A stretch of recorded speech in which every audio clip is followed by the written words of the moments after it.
Здравието на децата пред се, затоа треба затворање на градинките и целосна онлайн настава во училиштата, бара првата детска амбасада во светот, меѓаши. Амбасадата смета дека новите мерки на владата и Министерството за здравство не влеваат доверба, а со тоа децата и наставниците се изложени на голем ризик од коронавирусот. Поддршка добиваат и од родителите. Како што гледате, пандемијата продолжува, ковид кризата 19 ги засега многу граѓани и се соочуваме со првите знаци дека здравствениот систем целосно ќе колабрира покрај сите напори кои здравствените работници ги вложува.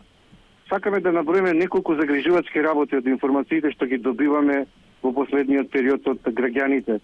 Се заоструваат критериумите за хоспитализација на болни лица, станува речиси невозможно болно лице да биде хоспитализиран иако е во лоша состојба, се додека состојбата драстично не се влоши.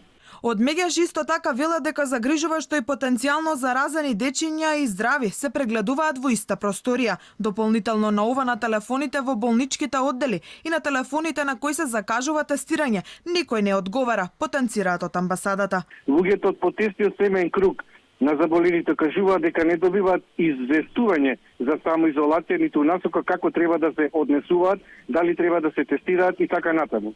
До детската амбасада меѓаш и постојано пристигаат барања за помош и донации од медицинскиот персонал, зашто ние соодветно веќе неколку месеци ревност одговараме, при што досега најчесто беа барања за донации за заштитна опрема, маски, скафандери, но пристигат и барање за волонтерска помош, што особено не загрижува. Тоа укажува дека здравствените работници се оставени сами на себе. Има недоволен скрининг на населението, поучително и наставници од основните училишта, учителките од градинките, што е причина за голем број позитивни случаи на изолација, карантина децата. Од детската амбасада велат дека недостасуваат информации за бројот на позитивни случаи на деца заразени со COVID-19. Нема ниту вкупен, ниту на дневна основа. Според нив потребно итно делување на сите во општеството, тргнувајќи пред се од владата во насока на мобилизирање на сите ресурси и поставување на здравството како приоритет, вклучително и заострување на мерките.